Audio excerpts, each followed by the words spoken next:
Namaste, a very warm welcome to Positive Talks with Shraddha. And this is a very special episode because we are going to talk about music because we have a very special guest here. So let's welcome Carsten Wicke. He is from Germany and he is a maestro of Rudra Veena. Carsten, namaste and very warm welcome here. How do you feel? Thanks, Shraddha. Yes, thanks, Shraddha, for this very warm welcome and hearty kind of introduction. Well, I'm sitting here with almost 30 degrees. I'm quite sure you're not as comfortable over there in Berlin, at least weather-wise. Possibly where you are, it's warm enough. And I'm very happy to be here in most of the people call it my second home when they speak about me being in India, but always there's a little jump in my heart and that I would like to get up and correct them. It's more than my second home. It's basically my home. And it has become my home over so many decades by now, living here, traveling up and down between the cultures, and basically living for one of the oldest musical traditions, which at least North India has today. Yes, yes. So this is how, your profile, your personality mesmerize everybody. It's really amazing that being in German, how well you are doing, performing in across the world. It's really amazing. I really want to know that how this journey has begun. What about your early age life, your education, when you were living with your parents in Germany, and then how this you have carried forwarded this journey? So you want to start from the very beginning? From the very beginning,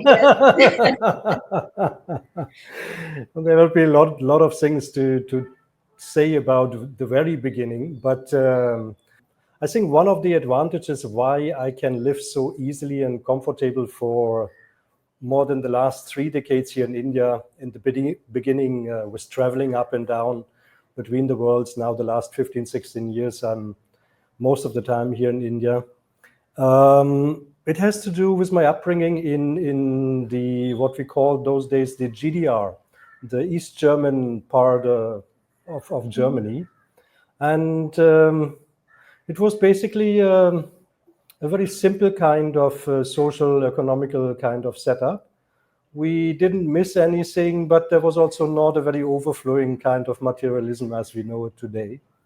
And when people, as you said, Indians especially are astonished about how can a foreigner, somebody from Europe, settle here and then take care of such a old tradition which we even don't are interested or know about.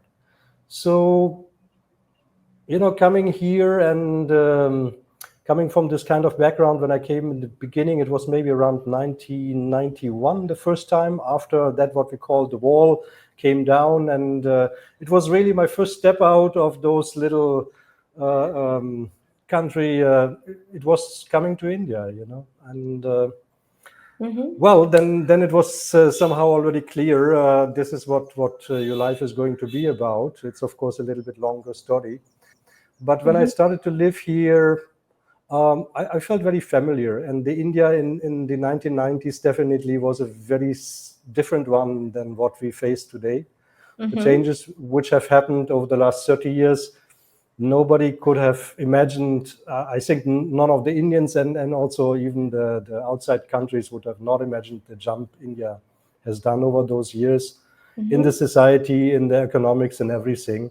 But still, we have a tendency of people living here saying, well, you have to go out to have a better life, which is in a way a bit sad development or state of affairs.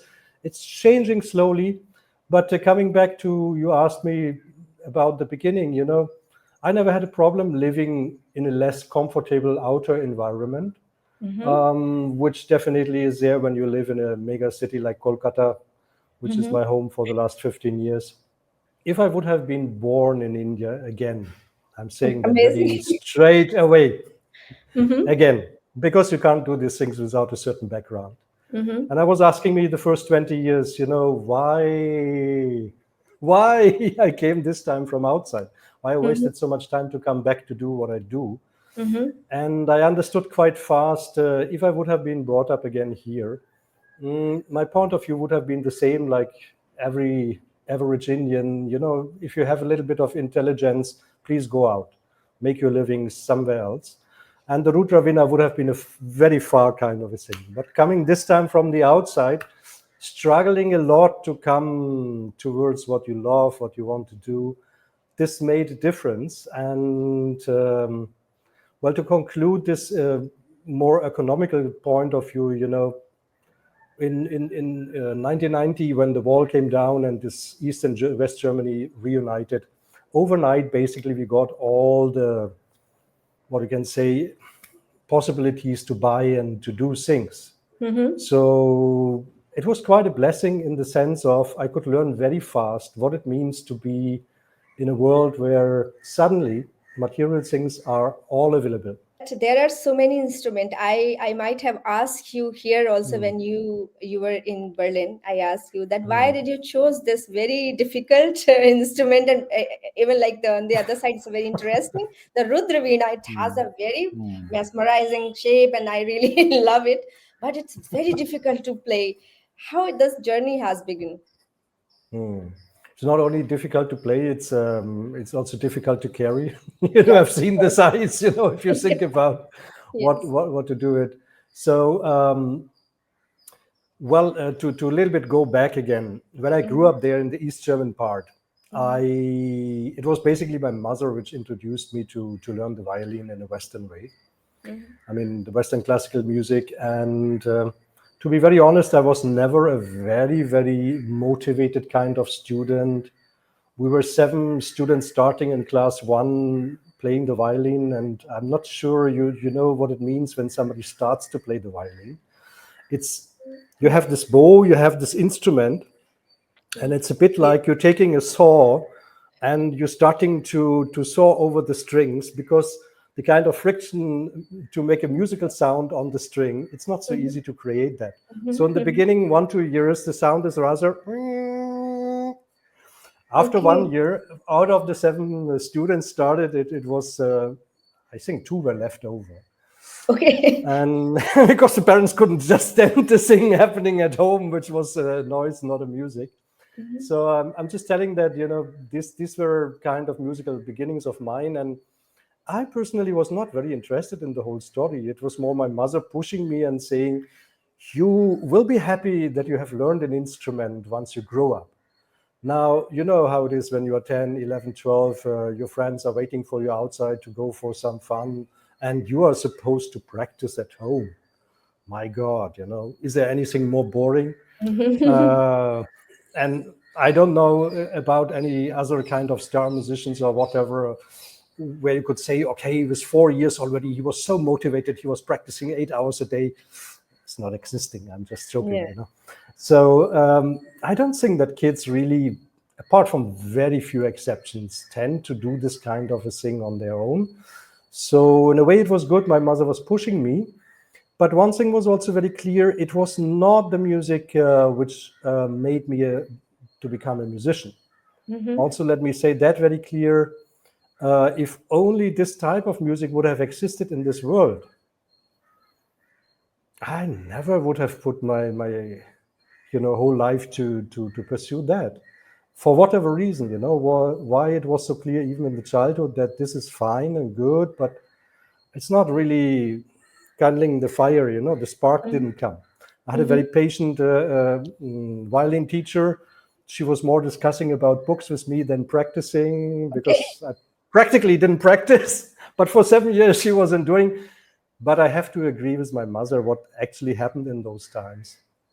At least the base of, and every musician who plays an instrument will understand that, the base of the connection, the wiring of fingers producing sound, that has been laid down. So even I was too happy to finish the whole story when I was maybe 14 or something, when I was allowed to stop it. And I could stop to pretend practicing by recording something and playing it while I was sitting in my room. Such a bad student. But the thing still stuck in my head. And when I came first time to India, in fact, I came the first time to India being motivated by kind of classical music, which I got into listening some tapes. These were the 90s, CDs were just about to start. So somebody dropped some tapes in my home. And I was more into theater, films, movies those days, and but open for everything. So I listened to the strange sounds. There was some tabla, there was a violin of N. Rajan. There's some Hindustani classical music, which is strongly focused on reinterpreting vocal music, you can say, through the instrument. And that was so different from everything which I had heard before. So I got my head around this and then wanted to know a little bit more what it is. And there's a little bit longer story how I came than the first time to India, but basically the base was the music. And well, my first kind of love in this whole music, what fascinated me the most was actually the tabla. So after the first time initially coming to India, I brought back a whole bunch of instruments, tabla, harmonium, tampura, because I came from learning something like, what we would call in the West devotional music, bhajans, kirtan. So these are the instruments which you use in this kind of background, not a very classical, inspired by classical rags and things, but that was my, you can say, kindergarten upbringing growing into the music. And then I continued to listen while I came back to Germany. I started a little bit to learn more classical tabla playing, traditional tabla playing in Germany itself. But it was very clear I wanted more. I just didn't want to do it a little bit as a hobby or something. And the Rudra Veena so faced the very first time while going through all kinds of recordings, which I could get my hand on or my ears onto. And these were the 90s, internet was not yet there. It's not like, okay, put on YouTube, Spotify, and then let's listen. I can. You really had to go places to get something. Yes. And this Rudra Veena was, apart from, I listened to everything, instrumental music, vocal music, the old shellac records from 1910, the first recordings, just to soak it in like a sponge. This was basically my you can say, my culturalization, sort of, whatever I couldn't take in the childhood because not being in India, I took it in within a comprimated short form. And it ended up that in the middle of the 90s, I decided then, okay, I have to go straight away to India to learn the instrument, to be in the music, to be with the people, to be at the place. And I had the great fortune to come straight away to Kolkata, middle of the 90s. Those days, we were still writing letters. So I wrote a letter to my future Guruji, Pandit Onindo Chatterjee, one of the outstanding tabla maestros of India. And he very humble and gracefully wrote me back like, yes, please, you're welcome, come to Kolkata. And again, we could talk all about this. I just make it very brief. When I asked him once, I started learning there, and he was beside the group classes. He was giving me private classes. And I said, Onindoda, is it not super boring to teach a bloody beginner like me?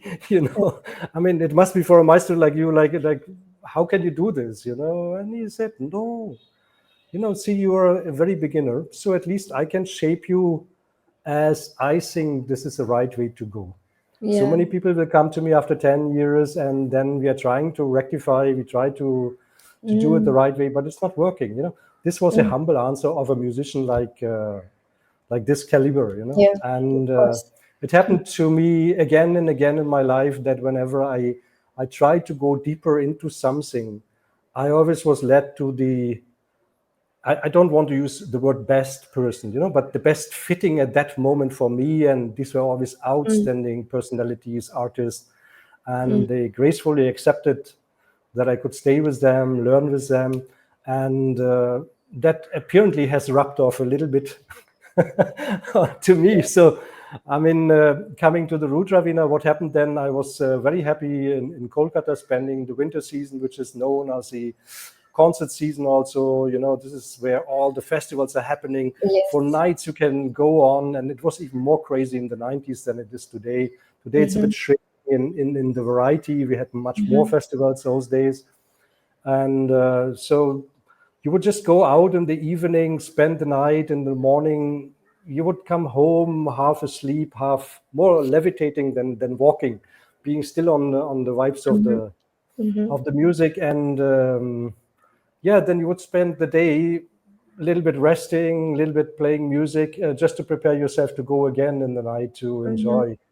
This is, of course, something I would almost dare to say you can only dream about today, because even today these festivals are still existing, but the lifestyle has become, even in Kolkata, which I Yes. consider to be still very open to this leisurely being into arts, just letting life go as it goes. But even there, things have, of course, become more pressure time-wise, so people are not more so free to enjoy this way. And well, it was in one of those festivals where I finally met some person who gave me a lead how to meet India's last Rudra Veena maestro at those days, because Last. that, in fact, Amazing. It's a yeah, rare, rare instrument. Yeah, I hardly seen this. When I was young, there was only one channel that was government channel, Doordarshan. of course, And there was no such private TV channels, and that was the only source of entertainment for us. So we used to watch even the news for the entertainment because that was our screen time. Like this. And then there were so many good artists used to come, and then they used to perform maybe the classical dance, maybe the instrument and all. This is how we were introduced to the Indian classical music thing, because of the Doordarshan, and that was the only option I said. But I rarely remember that if I have heard the maybe the Rudra Veena, no, but yes, too much of sitar, guitar, or maybe not the guitar, but the sitar and some Sarod, other. possibly Yes, Santur, too much. Bansuri. And tabla, too Mm, much tabla mm, was mm, there. mm. But yes, so when I saw you playing such a huge instrument, I was thinking how you have decided even to learn this. First thing came to my mind, and how calmly you were sitting there, and then you started with the low notes, and then you were expecting the all audience is the music lover. I tell you, I was sitting in the audience, and I could feel that it was really a heavy instrument for them to understand, first of all, you I know could feel it also on the stage. but you compel them to sit 15 minutes more, you said. Because I have just started. After playing half an hour, you said I have just started. I could. So, like, Yeah, you was got the it atmosphere. was this instrument not so heavy for you to first to understand, and how you just jump into it? I want to learn this Rudra Veena only. Please tell me. Well, as I said, when I came to India, when I started to dive into the whole music, and I had a kind of a preparatory phase of 2 years where I was almost only meditating. I was retreating really from the world, and I'm telling that because it plays a role, and often when young people ask me, okay, how can I do this? I want to do this. And then you see the struggle in life. They are supposed to have careers, families, and all this kind of things. So I'm mentioning just this, uh, it's a missing point, and it goes together with what you just described, the audience in this concert, which felt suddenly, which maybe expected something entertaining. Could it have been some nice dance, a nice dancer with some light music on the stage, or at least a nice vocalist, who will give some nice tune? But no, this heavy kind of an elephant of instrument in the kind of music. And as I said, these 2 years of meditation, in a way, of course, they shape your mindset. The way how you perceive music, how you perceive the world, how you feel about certain things changes, your attention span changes.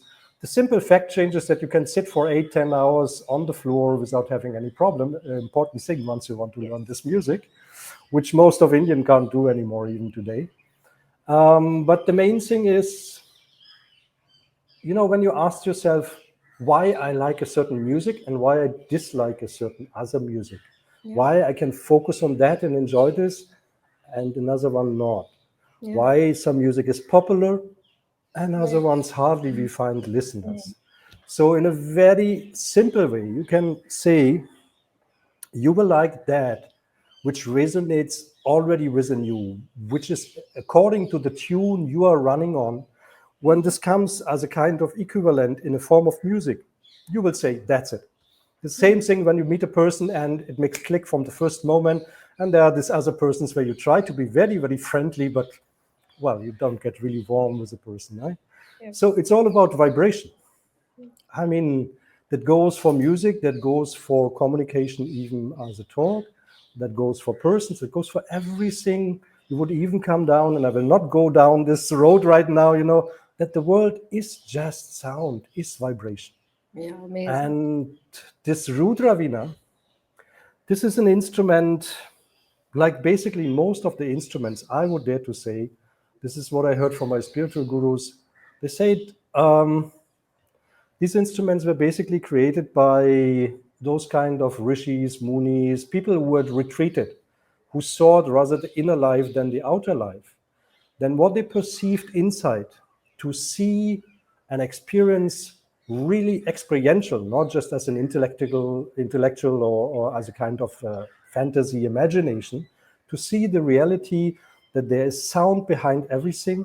And they try to create something to make this kind of an experience audible, that other people who would not have this inner access, that they could experience it also. This is true, I would dare to say, for most of Indian classical music. That sets it apart from any other kind of musical tradition in the world. That is one of the reasons why you can say Indian classical music can be as popular as it wants to be. It will never be a super duper hit because it demands you much too much to go some places where you cannot just be entertained. Even in the forms which are developing nowadays, we come already to another subject, maybe, what about the present days music? In present days, what classical musicians can do when they see we are basically having the situation like you described in the concert which you listen to. So if you see the audience is not be able to understand, not to connect, what can you do as a musician? You don't want them to suffer, definitely, in your concert.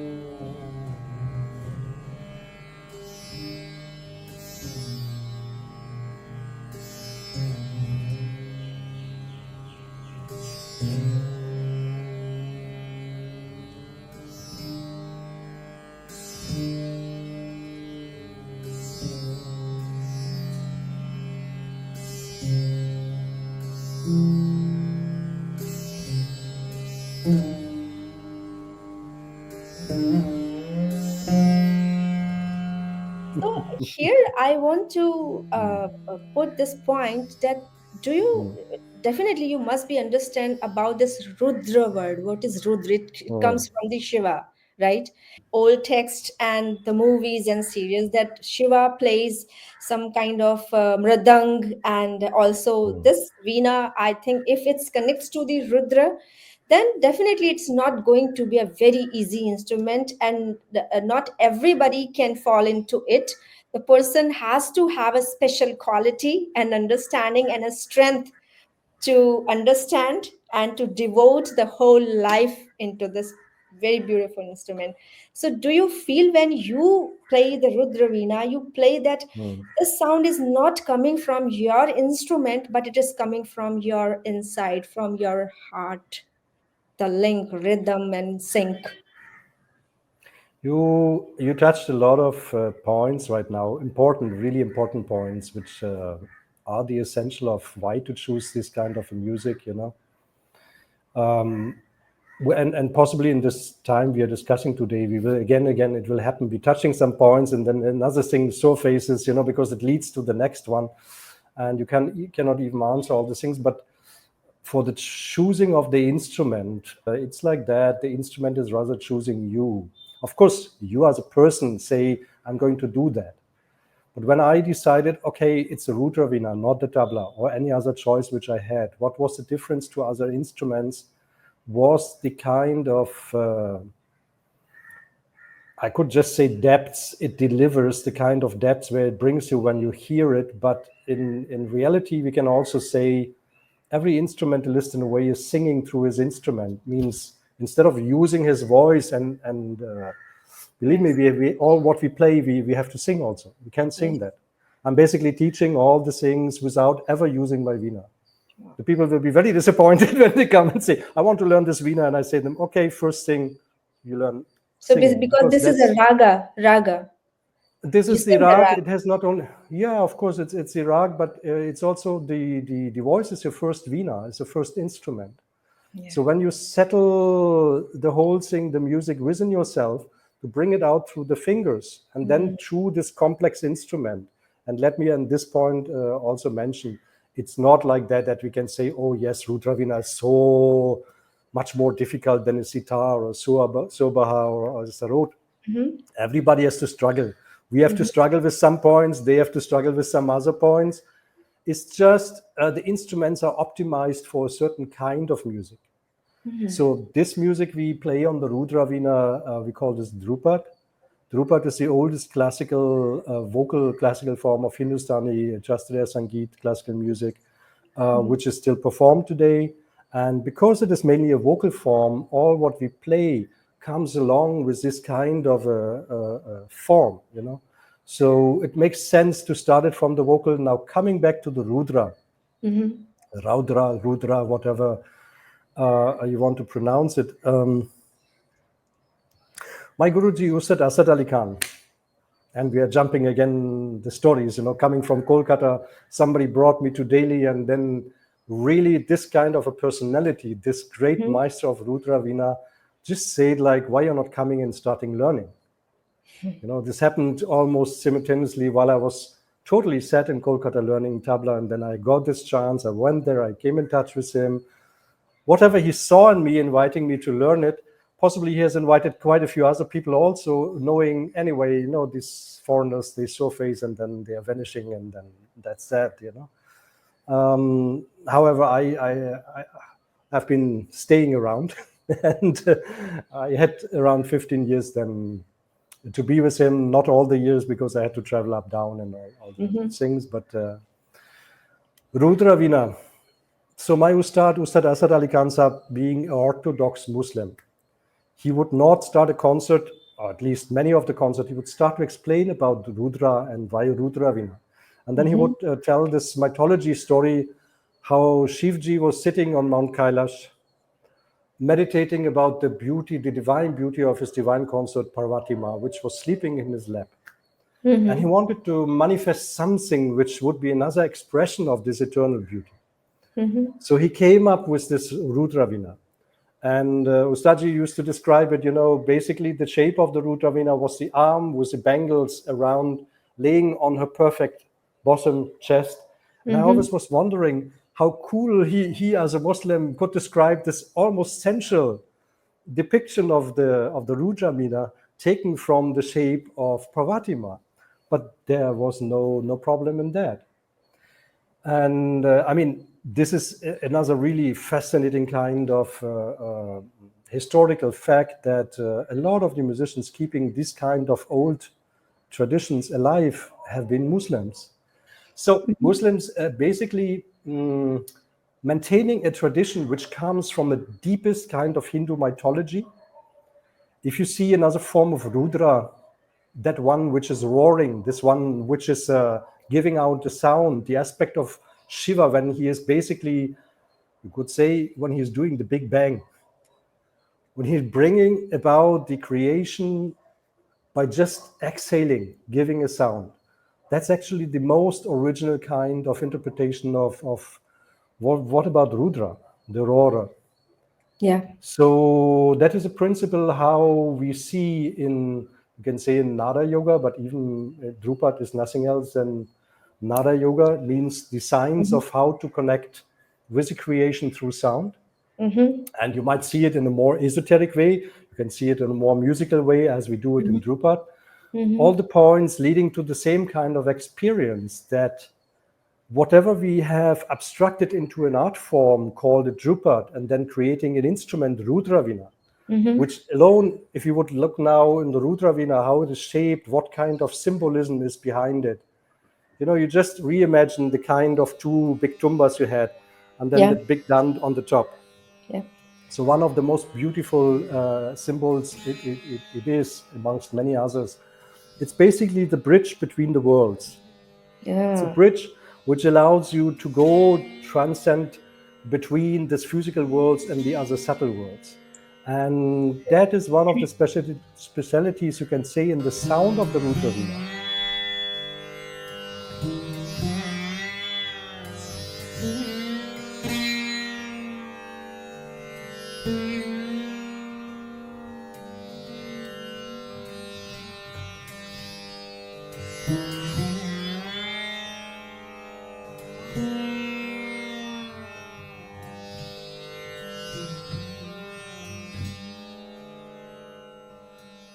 When you come from a mindset which is trained by all the entertaining kind of sounds we have nowadays, endlessly, too much. I mean, we have a cacophony of noises going, trying to catch our attention.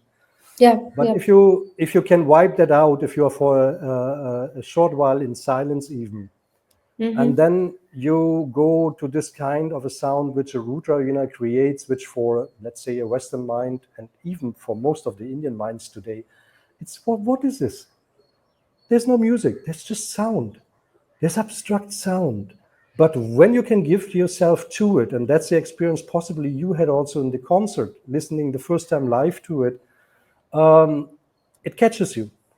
And it brings you to places according to your ability to hang on to it. It brings you to places inside you, which you might be able to access when you do regular meditations, but possibly you even can't, because most of our minds are so disturbed, we don't get it done. So this is actually a tool, and it was very consciously created for this kind of a job, to bring you from the out to the inside. It's a sound which calls from the inside to the out and brings you reverse. You know, that's why I'm talking about the bridge. Yeah. And this was really, I mean, the origin of the instrument, the ancestral forms of that, they were rather played somewhere in the jungles with those kind of ascets, you know, renunciates, who were just going into the sound to focus their mind, the base of all meditation, and then losing themselves in it. Even when I started to look for an instrument in the 1990s, and this is another big subject we might talk about later on again. So now we hardly have any players left. Like I talked about Ustad Asad Ali Khan as one of the last Rudra Veena maestros, and definitely he was in the end of the 20th century. Okay. And so when you don't have people playing that, don't have people who are continuing it, you don't have people who are manufacturing the instrument. Yes, of course. The big thing. So when I went out in Kolkata starting to learn this instrument, and I went to all the instrumental shops, so are you be able to produce a Rudra Veena? Are you be able to maybe even repair a Rudra Veena? It was big no. And it was not just because they had forgotten about it. Often I heard, like, you know, our grandfather would still do it because there was maybe a little bit more demand. Yeah. It was also about the fact that the people still were aware of that Rudra Veena means something else than just a instrumental, musical instrument. There were people who told me straight away, when you don't do the right pujas, when you're not connected in the right way towards this instrument, you could create all kind of havoc into your life, bringing diseases until death into your life. See, I told you, though I have no idea about the Rudra Veena, but Mm. I really read the Indian classical religious books, the Shiva Purana, and all the things. I Yeah. know these are the energies, and every god, or you say energy, has its own instrument, like Krishna has the flute, you know. So Shiva is a destroyer here, a creator, narrator, and destroyer. So the person who is because when something is destroyed, then there is a possibility of new beginning. You know, so it's a peak of the nature. When Mm. the Lord of the nature experienced, okay, everything is not going in a right direction. Now I need a new, system. Then it becomes, when you start playing it as an observer, I could say this music progress, in after few minutes you will feel it is going in a higher direction. And when you reach to the middle, then you start feeling that now you are understanding what is going on. I don't know Right. whether you need to understand, but at least possibly you have experience that you felt connected, that you are on the train, you are on the That's why I journey. approached you. I You're, said, no, yeah. you are something else. And I think that was already decided by the nature, that how you started your journey with the violin, the compulsion to go with some instrument, as like in Germany every kid or student has to do. And then there was your wish, and that you said that a nature's wish, that the instrument chose you, not you have not chosen the Rudra Veena. So definitely, as you said, that you do meditation, you energize yourself from inside, and then you can produce something which the outer world can understand, or maybe you can go in the outer world. This is amazing. Yeah, I mean, you can see the really transcendental kind of an aspect of that. It's definitely there, and you could focus on that. And then, many a times when I reach out to the Himalaya, the foothills of Himalayas in the Kumaon Mountains in Uttarakhand, I have places Mhm. there. Whenever I sit there and practice, I mean, again, magic kind of things happening. And I really ask myself, why to get down the mountain again? You feel this kind of an urge. Everything is there. Why to hassle with the world?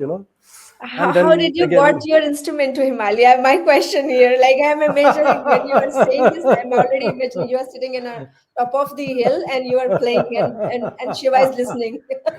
see, nowadays it's not that kind of a journey. It must have been, 100 years ago. You would have to take your donkey and your horse, and then climb up. Today, you would just go with a cab. But it's in a really remote kind of an areas. And what I try to say is basically, you have this kind of a tendency to get very aloof with this music. Mhm. This is, for instance, one very simple answer when people answer about this. Basically, they're always about, okay, so what do you think? Is it there or is it not there? Is there a mystical power? Is there a Shiva? Is it coming through the instrument? Why did they say this is not an instrument you can play as a family holder? And all these things, when you go a little bit deeper, you see they are there, but they have also very practical kind of answers and solutions. Mhm. Let's say, for instance, like this kind of a thing, why they said, okay, you possibly will not have children as a Rudra Veena player.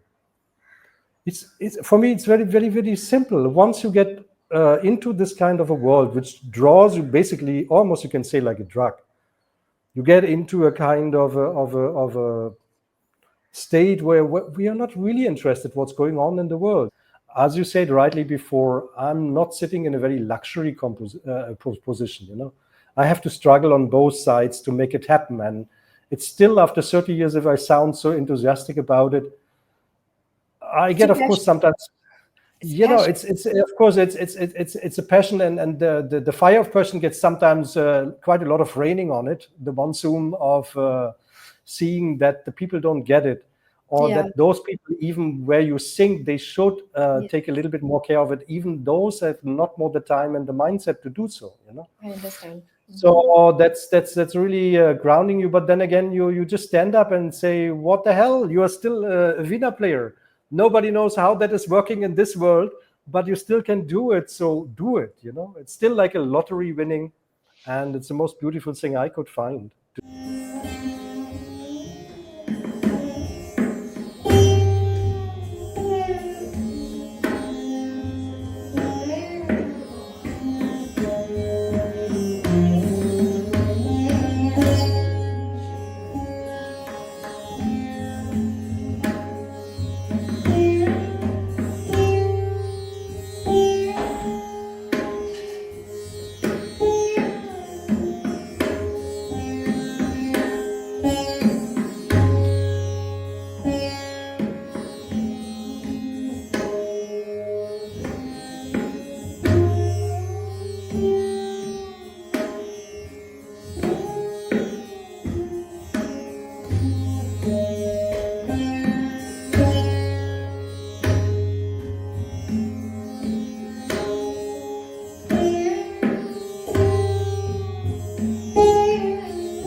I'm happy that Indian government is recognizing uh, your value and this um, art value, and I hope that you'll be able to get more and more support to spread it in across the world and make the young generation a good understanding that how important is to learn or carry forward this legacy.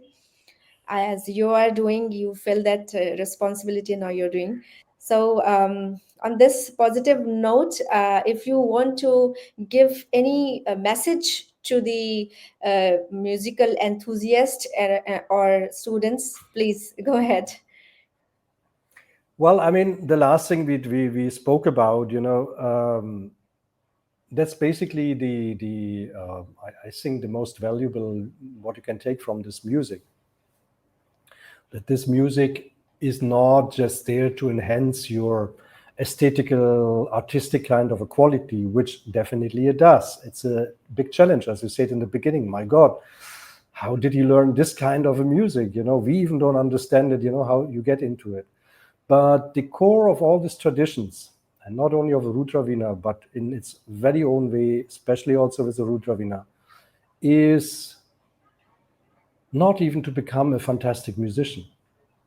It's rather to become a fantastic being, human being. It's just another tool, as we call it. We, as a musician, we often say we are going to do our practice, we are going to do our riyas. So musical practice. And then there's this word of sadhana. Yeah. So when becomes a riyas a sadhana? I have been often also asked about that kind of a thing, meditating about it.